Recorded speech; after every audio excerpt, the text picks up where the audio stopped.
کفریہ کلمات کون سے ہیں؟ کفریہ کلمات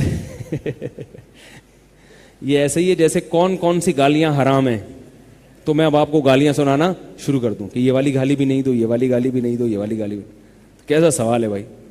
ایک صاحب نے اللہ کی توحید پر کتاب لکھی. کتاب یہ لکھی کہ اللہ تعالیٰ نہ تو عاجز ہے، نہ وہ کھانے کا محتاج ہے. وہ ایسے یعنی ایسی توحید بیان کی کہ اللہ جو ہے نا اس سے بھی پاک ہے، اس سے بھی پاک ہے، اس سے بھی پاک ہے، اس سے وہ تو ساری برائیاں جو انسانوں میں ہوتی ہیں نا وہ اللہ کی طرف منسوب کر کے کہہ رہے ہیں لیکن اللہ میں یہ چیزیں نہیں ہیں. دوسرے بندے نے کہا اللہ کے بندے یہ بتاؤ اللہ میں کیا کیا خصوصیات ہیں. یہ ایسے ہی ہے جیسے آپ اپنے ابا کی تعریف کر رہے ہیں. کسی نے کہا یار اپنے ابا کی ذرا تعریف کرو.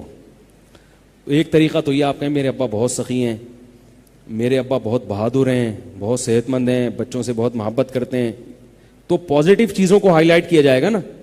دوسرا طریقہ ہے میرے ابا چور بھی نہیں ہیں، کبھی مسجد سے نہ چپل چراتے ہوئے پکڑے گئے الحمدللہ، گولے گنڈے والے کو بھی کبھی دغا نہیں دی، کبھی کسی محلے کی عورت کو آنکھ اٹھا کے نہیں دیکھا، ٹکٹکی باندھ کے کبھی کبھار دیکھ لیا کرتے تھے.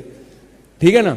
اور میرے ابا جو ہے نا وہ رشوت بھی نہیں لیتے، چوری بھی نہیں کرتے، ایسا بھی نہیں کرتے، ویسا بھی نہیں کرتے، زنا بھی نہیں کرتے.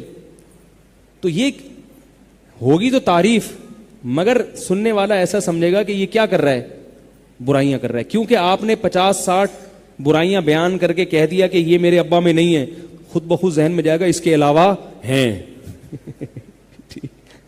چور تو نہیں ہے مگر ڈاکو ہیں. تو اس لیے جو ہے نا کفریہ کلمات کون کون سے ہیں یہ کچھ سوال نامعقول ہے. بس اللہ تعالیٰ کا کسی بھی طرح سے انکار کرنا یا اس کی شریعت کا مذاق اڑانا یہ کفر ہے.